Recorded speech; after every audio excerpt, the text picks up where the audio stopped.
ये कहानी शुरू होती है आज से लगभग 500 साल पहले, जब लगभग पूरे भारत पर मुस्लिम सम्राटों का कब्जा था।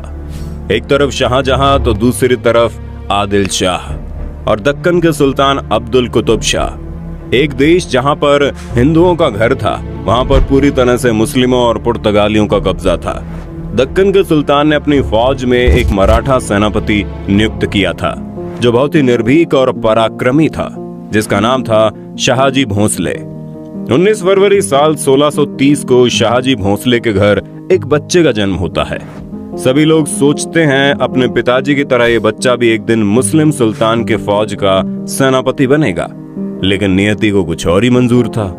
किसे पता था एक ऐसा बच्चा जिसका पिता खुद मुस्लिम सम्राट की फौज का सेनापति है, एक दिन भारत में जितने भी मुस्लिम सम्राट मौजूद हैं, वो सभी उस बच्चे के सामने घुटने टेक देंगे। उसी बच्चे का नाम था छत्रपति शिवाजी, जिसे भारत के महान सम्राटों में से एक माना जाता है। अरब और खाड़ी देशों से आए हुए मुसलमान भारत के राज्यों पर कब्जा तो कर लिए थे, लेकिन इतनी दूर से यहाँ के राज्यों और किलों को संभालने के लिए मंत्रियों को लाना संभव नहीं हो पाता था। इसलिए उस वक्त के सभी मुस्लिम सम्राट भारत में ही रहने वाले हिंदू लोगों को अपने सेनापति और मंत्रियों के पद पर नियुक्त कर दिया करते थे।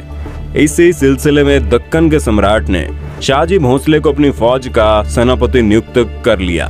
शाहजी सेना में उच्च पद पर आसीन थे और साल 1630 में महाराष्ट्र के जुन्नर के समीप शिवनेरी के किले में उनके और जीजाबाई के यहाँ एक पुत्र का जन्म हुआ। स्थानीय देवी शिवाय के नाम से पुत्र का नामकरण हुआ, जो आगे चलकर छत्रपति शिवाजी महाराज के नाम से विश्वविख्यात हुए। शिवाजी के पिता का काम के सिलसिले में हमेशा घर से बाहर रहना होता था, इसलिए शिवाजी की देखरेख उनकी माताजी और उनके गुरु दादू जी किया करते थे। शिवाजी के गुरु का मानना था कि शिवाजी भी जब बड़े होंगे तो वो अपने पिता की तरह मुस्लिम सम्राट के एक बेहतरीन सेनापति बनेंगे। ये वक्त था 1646 के लगभग, जब शिवाजी की उम्र महज 16 साल की थी। उस वक्त भारत में किसी भी हिंदू शासक का अपना स्वतंत्र राज्य को स्थापित कर पाना लगभग असंभव था, क्योंकि भारत के लगभग हर एक हिस्से में मुस्लिम सम्राट का कब्जा था। और अगर कोई हिंदू शासक अपना स्वतंत्र राज्य स्थापित करना भी चाहता तो उसके लिए 3 परिस्थितियों का होना बड़ा जरूरी था। एक कि वो शक्तिशाली साम्राज्य के केंद्र से दूर हो, ताकि कोई भी सम्राट उस पर अटैक न कर पाए। जमीन खेती के लिए अनुपयोगी हो, ताकि कोई भी मुस्लिम सम्राट उस पर कब्जा करने के बारे में सोचे ही नहीं। और तीसरा ये कि वो राज्य जंगलों से घिरा हो, ताकि छापामार युद्ध या फिर गोरिल्ला युद्ध किया जा सके। यही परिस्थितियां साल 1646 में शिवाजी के लिए अनुकूल बनी, जब इन्होंने स्थानीय किसानों मावली के समर्थन से अपनी सेना का निर्माण किया। शिवाजी बहुत ही अच्छी तरह से जानता था कि किसी भी साम्राज्य को स्थापित करने के लिए किलों की क्या महत्वता है, इसलिए सिर्फ 15 साल की उम्र में ही उन्होंने आदिल शाह अधिकारियों को रिश्वत देकर तोड़ना, चाकन और कुंधाना किले को अपने अधिकार में कर लिया। इसके बाद उन्होंने थाना फोर्ट, कल्याण फोर्ट और भिवंडी फोर्ट को मुल्ला अहमद से छीनकर अपने अधिकार में कर लिया।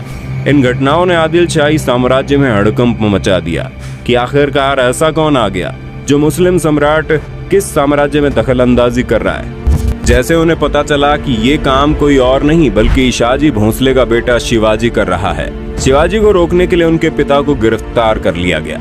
इसलिए शिवाजी ने अगले 7 साल तक आदिल शाह पर सीधा आक्रमण नहीं किया। शिवाजी ने लगभग 7 सालों का इंतजार किया और धीरे धीरे अपनी सेना को बढ़ाता रहा। एक वक्त ऐसा आया जब उसने एक एक करके 50 से ज्यादा किलों को अपने नाम कर लिया। धीरे धीरे शिवाजी का प्रभाव बढ़ने लगा। अब लोगों को यह महसूस होने लगा था कि कोई तो ऐसा है जो मुस्लिम सम्राट को टक्कर देने वाला है। अपने डर को कायम रखने के लिए और शिवाजी के बढ़ते प्रभाव को रोकने के लिए साल 1659 में बीजापुर की बड़ी साहिबा ने अफजल खान को 10,000 सिपाहियों के साथ शिवाजी पर आक्रमण करने का हुक्म दे दिया।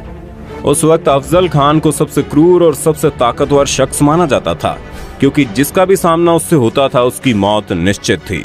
सबसे पहले तो अफजल खान ने शिवाजी को उकसाने के लिए कई मंदिरों को तोड़वा डाला और बहुत सारे हिंदू नागरिकों का कत्ल करने लगा। अफजल खान को इस बात का पता था कि शिवाजी बहुत ही चालाक है, इसलिए वो एक एक करके सभी किलों को अपने कब्जे में ले रहा है। कहीं न कहीं अफजल खान को भी शिवाजी से डर लगने लगा था। यही वजह थी कि अफजल खान ने उसे चालाकी से मारने की सोची। और अफजल खान ने शिवाजी को मिलने के लिए न्योता भेजा। शिवाजी तुरंत ही न्योता स्वीकार कर लेता है और अफजल खान से मिलने की जगह नियुक्त करता है। जैसे ही दोनों आमने सामने होते हैं, अफजल खान शिवाजी को गले लगाने के लिए आगे बढ़ता है और अपने चाकू निकालकर शिवाजी को मारने ही वाला होता है कि शिवाजी तुरंत अपनी कटार को निकालकर अफजल खान का पेट फाड़ देते हैं। इस जीत के बाद शिवाजी का नाम और ज्यादा मशहूर होने लगा। लोगों के मन में मुस्लिम सम्राट का डर लगभग खत्म होने लगा था। इस बार बीजापुर के सुल्तान ने शिवाजी को हराने के लिए अपने सबसे बेहतरीन सेनापति रुस्तम जवान को भेजा। रुस्तम जवान की भारी भरकम सेना ने शिवाजी के ऊपर हमला बोल दिया, लेकिन शिवाजी ने कम सेना की मदद से ही लड़ाई को चालाकी से लड़ते हुए रुस्तम जवान को सेना में शिकस्त दे दी। कुछ दिनों बाद आदिल शाह ने अपने सेनापति सिद्दी जोहार को भी भेज दिया। एक एक करके मुस्लिम सम्राटों ने शिवाजी को खत्म करने के लिए कई चालें चली, लेकिन उनमें से कोई भी कामयाब नहीं हो पाया और धीरे धीरे छत्रपति शिवाजी का राज्य विस्तार होता गया और उसकी सेना और भी ताकतवर होती चली गई। इसके बाद बीजापुर की बड़ी बेगम ने औरंगजेब से शिवाजी को पकड़ने के लिए विनती की। उसने अपने मामा शाहिस्ता खान को 1.5 लाख सैनिकों के साथ शिवाजी से युद्ध करने को भेजा। शाहिस्ता खान ने अपने विशाल सेना के बल पर पुणे पर कब्जा कर लिया और शिवाजी के निवास स्थान लाल महल पर अपना बसेरा डाल दिया। शिवाजी ने चालाकी से अपने 400 सिपाहियों को साथ शादी के बारातियों के वेश में पुणे में प्रवेश कर लिया और रात के समय उन्होंने सीधे शाहिस्ता खान के ऊपर खतरनाक हमला बोल दिया। शाहिस्ता खान ने जैसे ही देखा उनका सामना छत्रपति शिवाजी से हो रहा है, वो डर के मारे खिड़की से कूदकर अपनी जान बचाकर भागने लगा, लेकिन शिवाजी की तलवार के खतरनाक वार से बच नहीं पाया। हालांकि शाहिस्ता खान जिंदा तो बच गया, लेकिन उसके हाथ की उंगलियां शिवाजी की तलवार से कट गई, जिसकी वजह से उसकी बहुत बेइज्जती हुई। अब तक शिवाजी का साम्राज्य विस्तार बेहद ज्यादा हो गया था और उसकी सेना लगातार हो रही जीत की वजह से बेहद जोश में थी। शिवाजी ने साल 1664 तक कई मुगल सल्तनत पर हमला करके उसको तहस नहस कर डाला, जिसके बाद साल 1664 में औरंगजेब आग बबूला होकर 60 वर्षीय राजपूत सेनानायक मिर्जा राजा जयसिंह को अपने 1.5 लाख सैनिकों के साथ शिवाजी से लड़ने के लिए भेजते हैं। इस युद्ध में शिवाजी की हार हुई और उसे अपने खजाने से ढेर सारा पैसा हार के हर जाने के रूप में देना पड़ा। उन्हें अपने 9 वर्ष के पुत्र संभाजी के साथ आगरा जाना पड़ा। शिवाजी को नियंत्रित रखने के लिए पहले यह तय हुआ कि उन्हें मुगल दरबार में कोई पद दिया जाए, लेकिन औरंगजेब ने फैसले को बदलकर शिवाजी को घर में कैद करने का आदेश दे दिया। औरंगजेब नहीं जानता था कि यह गलती आगे चलकर बहुत महंगी पड़ेगी। शिवाजी ने पहले बीमारी का बहाना बनाया और अपने स्वास्थ्य को ठीक करने के आशीर्वाद के लिए साधु संतों और फकीरों को रोजाना मिठाई और उपहार भेजने की इच्छा जताई। एक दिन वो खुद श्रमिक के भेष में सामान के डिब्बे में संभाजी को छुपाकर बाहर निकाला। वो मथुरा, काशी गया, पुरी के बाद गोलकुंडा और बीजापुर होते हुए रायगढ़ पहुंच गया। साल 1670 तक शिवाजी ने कई लड़ाइयां लड़ते हुए 4 महीनों के भीतर अपने राज्य का बड़ा हिस्सा मुगलों से वापस स्वतंत्र करा लिया। 1671 से 1674 तक औरंगजेब ने भरसक प्रयास किया कि कैसे भी करके शिवाजी को अपने अधीन कर लिया जाए, लेकिन वह ऐसा करने में पूरी तरह से असफल रहा। अपने उत्तम योद्धाओं जैसे दाऊद खान और मोहब्बत खान को शिवाजी से लड़ने के लिए भेजा, लेकिन सबको मुंह की खानी पड़ी। इसके साथ ही साल 1672 में अली आदिल शाह की मृत्यु हो गई और बीजापुर में 6 जून 1674 को हिंदू परंपराओं के साथ शिवाजी का राज्याभिषेक किया गया। वो मराठा के राजा बने और कई सदियों के अंतराल के बाद हिंदू रीति रिवाजों, तिलक, जनेऊ और वेदों के उच्चारण के बीच किसी राजा का राज्याभिषेक संपन्न हुआ।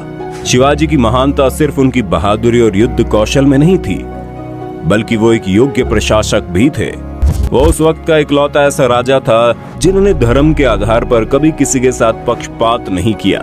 उनके कई अधिकारी, यहाँ तक कि उनके व्यक्तिगत अंग रक्षकों में कुछ मुसलमान भी थे। उन्होंने कभी किसी नारी का निरादर नहीं किया, यहाँ तक कि युद्ध में हारे हुए दुश्मनों की स्त्रियों को भी सम्मान सहित वापस भेज देते थे। गोरिल्ला युद्ध, किलों का उपयोग और नौसेना का निर्माण भारत में पहली बार शिवाजी ने ही कराया था। उन्होंने 4 किलों और 2000 सैनिकों से शुरुआत की थी और उनकी मृत्यु के समय ये गिनती 300 किलों और 1 लाख से ज्यादा सैनिकों की हो गई। शिवाजी का स्वास्थ्य खराब हुआ। तेज बुखार और पेचिस की वजह से 52 साल की उम्र में उनकी मृत्यु हो गई। आपको जानकर हैरानी होगी, उस वक्त औरंगजेब यहाँ का सबसे ताकतवर शासकों में से एक माना जाता था, लेकिन छत्रपति शिवाजी की वजह से उसे लगभग 25 साल तक युद्ध करना पड़ा और अपने जीवन के अंत तक युद्ध लड़ते लड़ते औरंगजेब पूरी तरह से बर्बाद हो चुका था और छत्रपति शिवाजी वो शख्स था जिसकी वजह से कई सालों लंबी लड़ाई के बाद एक बार फिर से पूरा हिंदुस्तान भगवामयी हो गया। दोस्तों, ये जानकारी आपको कैसी लगी और आप वीर छत्रपति शिवाजी के बारे में क्या सोचते हैं, कमेंट में बताना। वीडियो अच्छी लगी तो लाइक कीजिए, चैनल को सब्सक्राइब करके बेल आइकन दबा देना